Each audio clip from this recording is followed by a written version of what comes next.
Guys আসসালামু আলাইকুম। আমি আছি এখন নোয়াখালী বন্যা কবলিত এলাকায়। সেই এলাকার চিত্র তুলে ধরার চেষ্টা করছি। ইতিমধ্যে দেখতে পাচ্ছেন যে বন্যায় রাস্তাঘাট ঘরবাড়ি ভেসে গেছে। তো সেই চিত্রগুলা তুলে ধরার চেষ্টা করছি। তো আমি এখন অবস্থান করছি নোয়াখালী যে সোনামুড়ি যে এলাকায়, সে এলাকার চিত্র তুলে ধরার চেষ্টা করছি।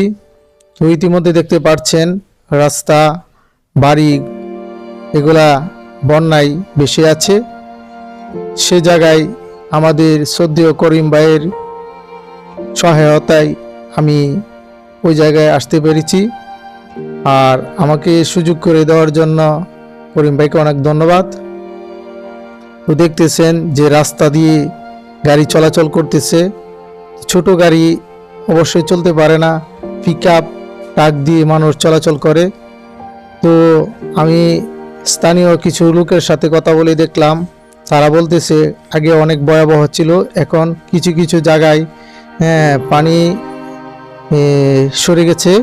তো ইতিমধ্যে জানতে পারলাম, তো তারা বলছে যে পানি আগের থেকে অনেক কমে গিয়েছে। তো ধারণা করলাম যে কিছুদিনের মধ্যে পানি ইনশাল্লাহ চলে যাবে। তো এখন যে পানি কমার পরে যে পানিটা আছে সেটা দেখার সেটা আপনাদেরকে দেখাচ্ছি। তো দেখতে পাচ্ছেন যে এই ফাঁকা জায়গাটা, ওইটা হলো একটা রাস্তা, গ্রাম্য রাস্তা। এখানে ট্রাক বাস মোটামুটি চলে।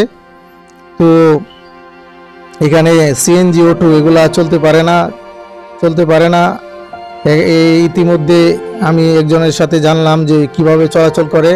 বলতেছে যে মিনি ট্রাক পিকআপ দিয়ে এখন বর্তমানে চলাফেরা করতেছে। তো দেখতেছেন যে এলাকায় শুধু পানি আর পানি। তো আগে যে সময় পানি বেশি ছিল সে সময় কি অবস্থা ছিল সেটা তো হয়তো আপনারা বুঝতে পেরেছেন। তো সবার কাছে এই ভাইদের জন্য দোয়া চাই যে তাড়াতাড়ি পানি চলে যায়। আসলে আমরা বন্যা কবলিত এলাকার মানুষের পাশে দাঁড়াতে কিছুটা পেরেছি, সেটা আল্লাহর কাছে শুকরিয়া। তো আমি বলবো যারা ইচ্ছুক আপনারাও তাদের পাশে এগিয়ে আসুন, তাদেরকে সহায়তা করে মানবিক যে কাজগুলা করার দৃষ্টি আকর্ষণ করছি সবাইকে। চলেন আমরা ঐক্যবদ্ধ হয়ে বন্যা কবলিত এলাকার মানুষের পাশে দাঁড়াই। আমরা সকলে মিলেমিশে বন্যা কবলিত এলাকার মানুষের পাশে দাঁড়ালে তারা হয়তো কিছুটা শান্তি পাবে। কারণ খাদ্য সংকট, সব কিছু সংকটে মিলিয়ে তারা খুবই ভয়াবহ কষ্ট আছে। তো চলুন বন্যা কবলিত এলাকার মানুষের পাশে দাঁড়িয়ে তাদের কষ্ট কিছুটা ভাগাভাগি করে নেই।